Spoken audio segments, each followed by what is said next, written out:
The freeway lights blurred into a river of gold as I sat in the parked car, breath fogging the windshield though the night was mild.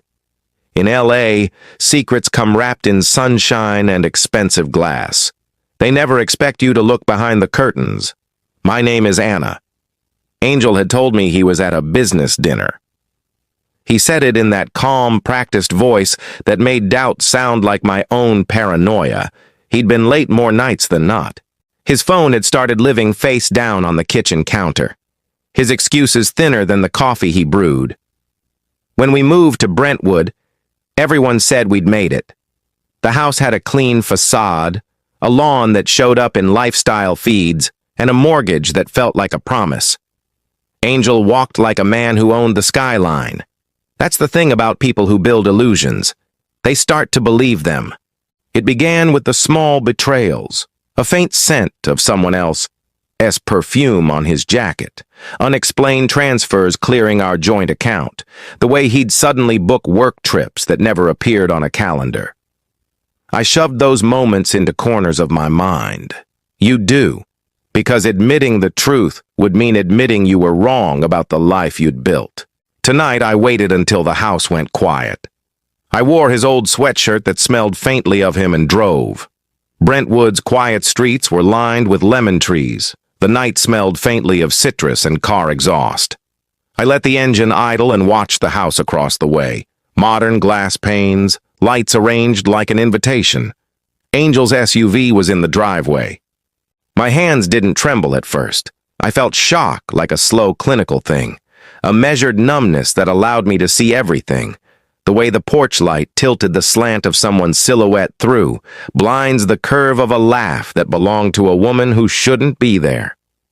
A month earlier, I'd called Nolan, my one sane ally from college, who still answered when I needed proof instead of platitudes.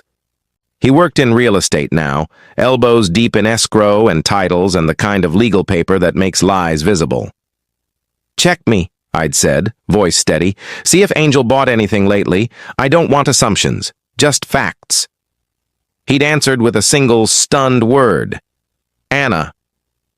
3 hours later, he sent an address. Brentwood.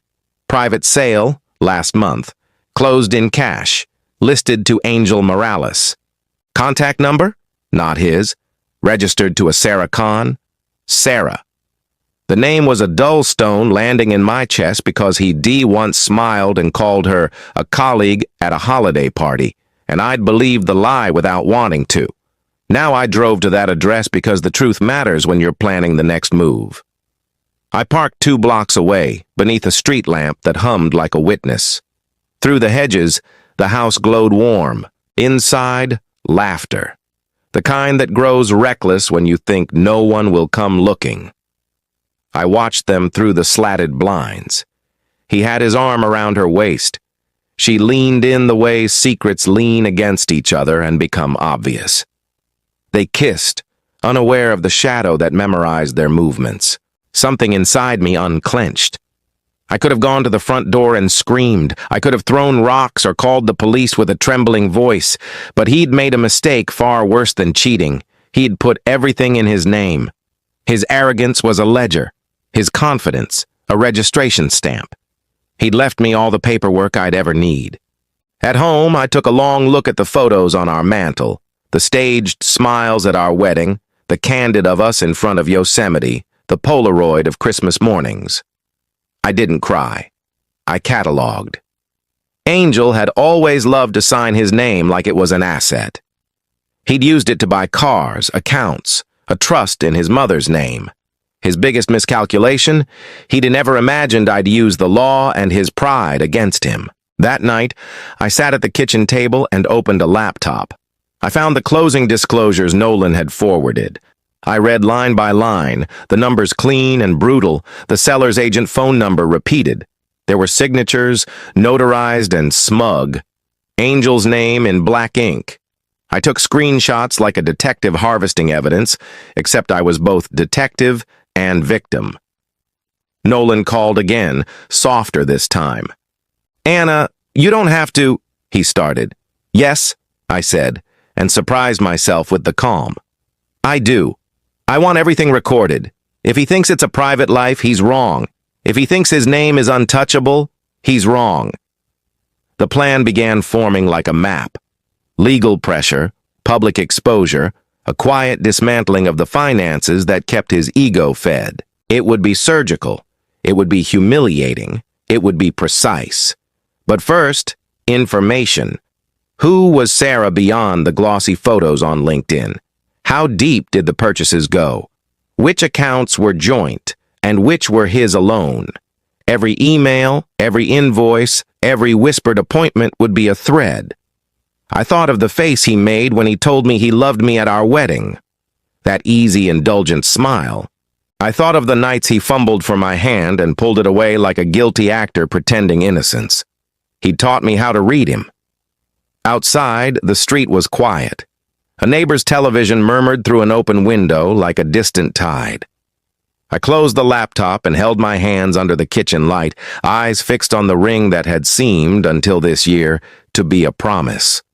Now it was a tool, not to cut or to punish, but to sign documents, to order legal forms, to start a process that would strip the veneer off his life.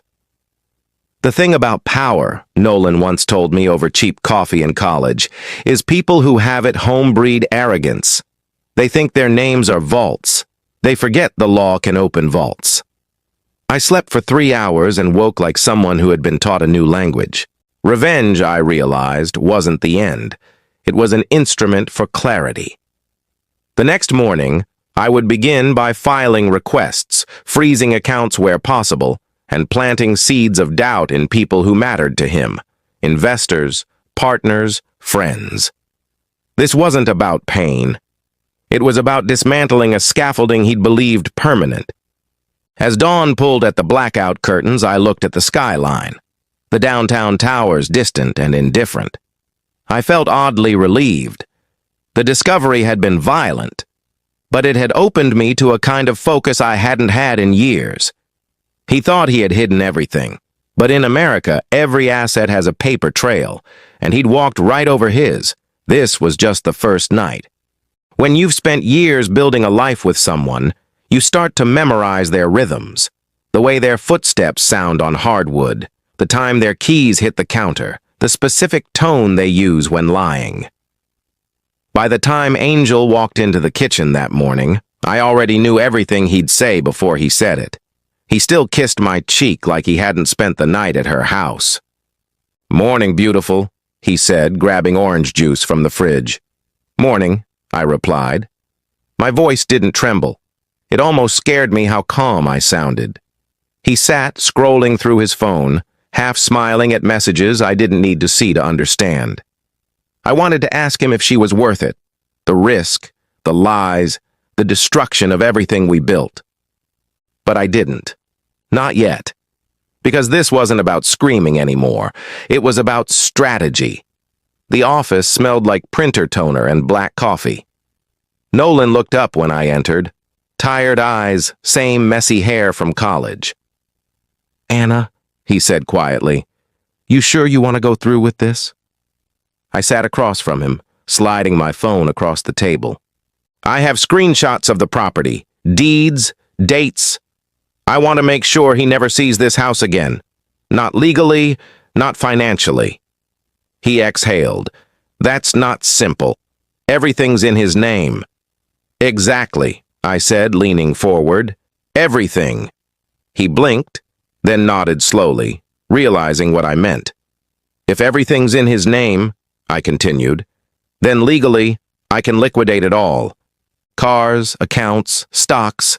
California's community property law works both ways, Nolan. He forgot that." Nolan rubbed his chin. "You'll need a lawyer, a good one." "I already found one," I said. "Her name's Melissa Grant, divorce and asset recovery specialist. She doesn't ask emotional questions, just legal ones." He stared at me for a second.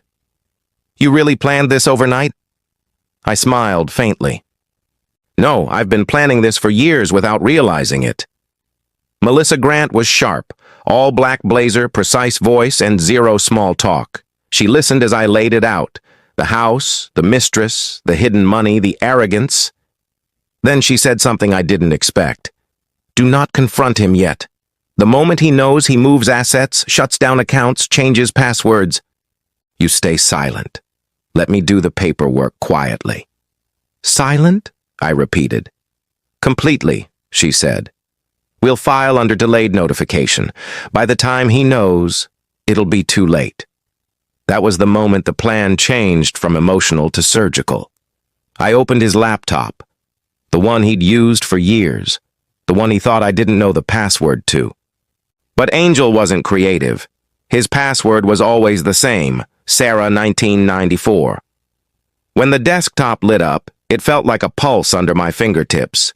Emails, bank transfers, photos from private trips to Palm Springs. I clicked through folder after folder, saving everything. Every photo, every document, every digital fingerprint of betrayal. I sent it all to a secure drive Melissa gave me. If Angel tried to erase his tracks now, he'd be erasing evidence already backed up on 3 encrypted servers. That was the beauty of revenge done right. No fire, no chaos. Just quiet precision. Angel started to notice small things. A missed call from his bank. A pending transaction flagged for review. His credit card declined at a restaurant in downtown LA. He came home frustrated, tossing his keys on the counter. Anna, did you do something with the accounts? I looked up from the couch, pretending to be surprised. What do you mean? My business card got blocked. They said something about account verification issues. Oh, I said, feigning concern. Maybe it's fraud. You should check with your bank. He grunted, pacing. Yeah, probably some glitch. He had no idea the glitch was me. I couldn't sleep. Outside, the city glowed, streetlights and silent anger. I stood by the window watching Angel's reflection in the glass as he slept. Nolan's voice echoed in my head from earlier that day. You know, Anna, you could walk away. You could start fresh. But no, starting fresh meant letting him think he won, and I wasn't done yet. I whispered to myself, he bought her a house. I'll sell him his entire life. My reflection smirked back at me. Angel sat in his car outside his office, scrolling through his phone, angry now. Another email from his bank. Immediate action required regarding account discrepancies. He dialed someone. Sarah, something's wrong with the accounts. Don't use the card I gave you, okay? She giggled through the speaker. What's happening, baby? He exhaled. I don't know, but I'll fix it. He wouldn't. Because by then, Melissa had already filed the initial motion, freezing all joint accounts pending investigation. The trap was already closed. They say revenge isn't worth it, but those people never watched a liar crumble under the weight of his own name. I didn't need to scream or destroy. I just had to sign. And every signature was another piece of his empire slipping away, legally, quietly, beautifully. This wasn't heartbreak anymore. It was arithmetic. The GPS guided me down a quiet, tree-lined street in suburban Texas, where every lawn looked perfectly trimmed, like the people here had nothing to hide. But one of them did. Angel. As I slowed the car, my hands trembled around the steering wheel. There it was, a beige 2-story house with white shutters and a bright red door. The kind of house we once dreamed of buying together. Only, it wasn't ours. It was hers. I parked across the street, my heart pounding so loud it drowned out every rational thought. Through the front window, I could see Sarah laughing. Her hair tied up, barefoot, wearing one of Angel's t-shirts. My t-shirt once smelled like him. Now it smelled like betrayal. The door opened. Angel stepped out. He looked happy, carefree, like a man who'd built himself a new life. I watched as he wrapped his arm around Sarah's waist, kissed her cheek, and unlocked a brand new truck parked in the driveway. That truck was registered under his name, the same name on my house, the same name on our joint account. I whispered to myself, so this is where the money went. I didn't realize I was gripping my phone so tight until the vibration startled me. A message from Nolan popped up. Nolan, got the bank records. You're not gonna like what I found. I hit call. Nolan, I'm sitting outside their house, I said, my voice shaking. Anna, you shouldn't be there. He bought her a house, Nolan, with our money. There was a pause. That's not all. The account he used, it's in both your names. He moved the funds 3 weeks ago. Technically, half that property's yours. Half mine. That phrase replayed in my head like a gun cocking before a shot. I drove away before Angel or Sarah could see me. My mind spun with fury and precision. If half of that property was mine, then legally I had power. The next morning, I met Nolan at a diner off the highway. He slid a folder across the table, whispering, "This isn't just about a mistress. Angel's been laundering money through dummy real estate deals. That house, it's one of 3. 3? I nearly laughed. So my husband isn't just cheating, he's running a business off lies. Nolan nodded. And if you play this smart, you can turn the tables before he even knows he's exposed. I looked out the diner window at the endless stretch of road leading toward the city. I felt something I hadn't felt in weeks. Control. By nightfall, I had a plan. I contacted a realtor I knew from college, pretending I was listing a property for a client. I gave her Angel's name, the house address, and said I'd handle the paperwork. If Angel could hide things behind my back, I could do the same. A week later, I walked into that same beige house, holding a clipboard and wearing my best fake smile. Sarah answered the door, confused. "Hi," I said sweetly. "I'm here for the valuation." "The what?" She frowned. "The sale," I replied, stepping past her before she could respond. "Didn't Angel tell you?" The look on her face was pure confusion. I could taste it. Room by room, I took photos and notes, my pulse steady as I breathed in the air of the woman who thought she'd won. When I reached the master bedroom, I saw a picture of Angel and Sarah framed on the nightstand. Their smiles made my skin crawl. I took the photo down, turned it face down, and whispered, "You built this on lies, and I'm going to sell it back to karma." That night, I sat in my car outside the house one last time. Angel's truck pulled in, headlights cutting through the dusk. I watched him walk inside, kiss her like nothing could touch him. He had no idea that everything he owned was already slipping from his hands. I started the engine and whispered to myself, "You built it, now watch me sell it." The next morning, the Texas sun spilled through my blinds like a spotlight. It wasn't warmth I felt, it was purpose. Angel thought he'd buried me in silence, but I was already digging my way out, with his shovel. I sat across from Nolan at a coffee shop in downtown Dallas, laptop open, adrenaline surging. He leaned in. "You're really going through with it, aren't you?" I met his eyes. "He bought it in both our names. That means I can sell it." He exhaled. "You're walking a fine line, Anna, but technically is all I need." My cursor hovered over the listing form on a realtor portal. Property address, 1049 Meadow Creek Lane. Owner, Angel Rivera and Anna Rivera. Click, uploaded. Within hours, offers started pouring in. It felt surreal, watching strangers bid on the house my husband built for his mistress. Nolan watched me in silence. "Anna," he finally said, "you're not just getting even. You're dismantling him." I smiled faintly. "No, Nolan. I'm teaching him what it feels like to lose everything he took for granted." 3 days later, I received a call from my realtor contact. "Anna, we've got a serious buyer, all cash, wants to close in 2 days." "Perfect," I said. "Let's do it." My heart raced. The timing was too good. Angel had no idea. He still thought he was untouchable. That evening, I got home to find my phone buzzing. Angel calling. I stared at the screen. He hadn't called in weeks. Curiosity won. I answered. "Anna," his voice was sharp, cold.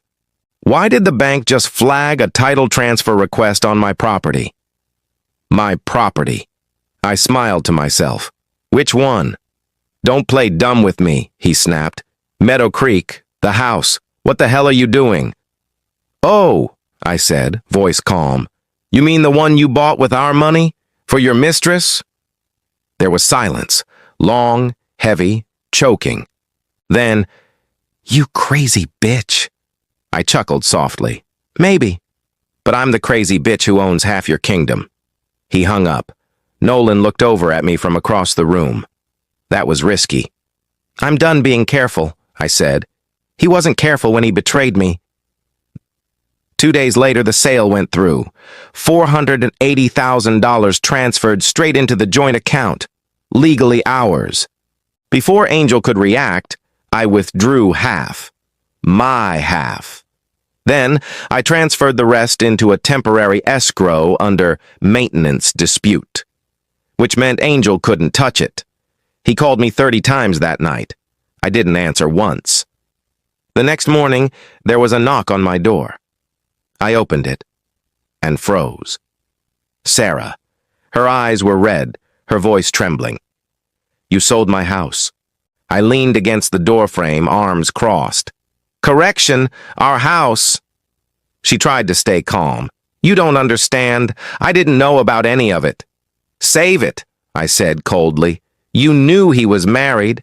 Tears welled up in her eyes. He told me you left him. He said you cheated. That made me laugh. Classic projection. He couldn't even give you the truth for free.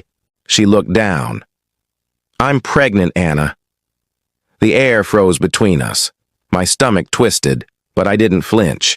Instead, I whispered, Then you better pray he learns how to tell the truth before that baby's old enough to ask questions. And I shut the door. Later that night, Nolan came by with a brown envelope. Remember how I told you Angel was hiding more? He said. I nodded. He slid it across the table. These are records from a shell company under his cousin's name. Turns out he's been hiding hundreds of thousands, laundering through real estate. I stared at the papers, heat rising behind my eyes. So he wasn't just cheating on me. He was cheating the system. Exactly. And now, Nolan said, we have proof. He looked at me with a mixture of awe and concern.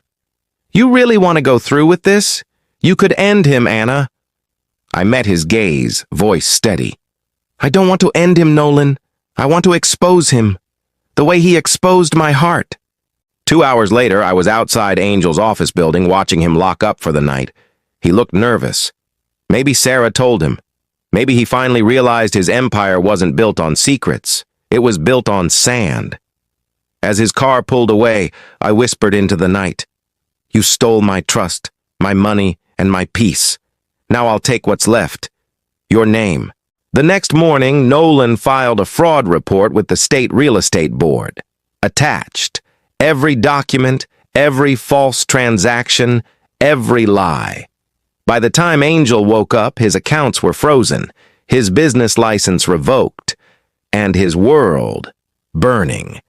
But revenge doesn't come without blood. That night, my phone buzzed again. A message. Unknown. You think this is over? You'll regret what you did. I froze. The number wasn't Angel's. It was Sarah's. The courthouse smelled like coffee and cold marble. I'd imagined this moment 100 times. Angel sitting there, silent, stripped of his power, but reality felt sharper, heavier, like glass cutting through breath. Across the aisle, Angel Rivera avoided my gaze. His once perfect suit hung loose. His jaw was clenched, eyes hollow. The man who once owned 3 houses now looked like someone living out of his car. The judge's voice echoed. After reviewing the evidence of fraudulent transfers, the court orders a full asset seizure pending investigation. It was over. Angel's lawyer leaned in, whispering something that made him turn toward me. Our eyes met. For a second, I saw the man I'd loved, then the man who'd destroyed everything. He mouthed, "You'll regret this." I didn't flinch, because for once, I wasn't scared of him. Outside, reporters swarmed the courthouse steps. "Mrs. Rivera, did you know about your husband's fraud?" Is it true you sold the mistress's house? I just smiled. I didn't sell her house. I sold mine. The cameras loved that line. By evening, my face was everywhere. Wife outsmarts cheating real estate mogul. That night, Nolan and I sat on the hood of his truck overlooking the Dallas skyline. The city lights blinked below like a circuit board, chaotic but alive. "You did it," he said quietly. I exhaled. "No, we did it. You found the truth. I just gave it a stage." He looked at me sideways. "What'll you do now?" I thought for a long second. "Start over, maybe somewhere quiet. Maybe teach people how to see the red flags before it's too late." Nolan smirked. "You'd be good at that." I smiled back. Revenge taught me more about honesty than marriage ever did.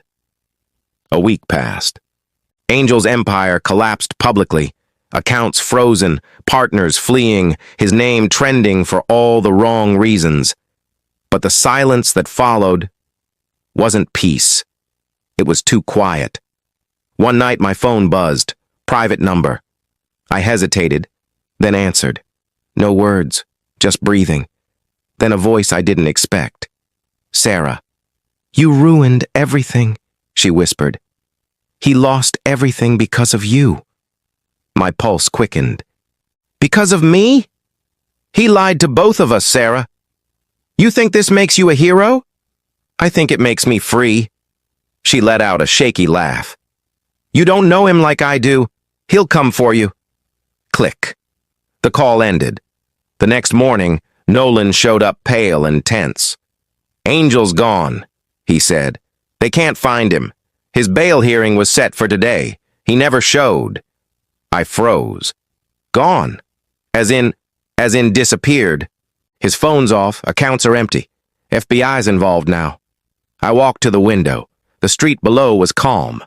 Too calm. Somewhere out there, Angel was still breathing, still watching. For a moment, fear crept back in, but it didn't stay. I'd already survived the worst version of him. 2 months later, I was living in Santa Fe, far from Dallas. New job, new number, new peace. Until one evening, as I unpacked boxes in my small studio apartment, I found an envelope slid under my door. No address, no return name. Inside, one photograph. It was of me and Nolan, sitting on that truck hood in Dallas. On the back, written in thick black ink. "You may have sold the house, Anna, but I still own your story." My hands trembled, but then I smiled. Because what he didn't know was that ID already filed for a full identity change under the witness protection clause tied to his fraud case. By the time he found that photo worth sending, Anna Rivera no longer existed. A voiceover could have closed it like this. "In the end, she didn't just sell his house, she sold the illusion he lived in and bought herself freedom." Camera pans out, desert horizon, dust rising behind a lone car heading west. No destination, just peace.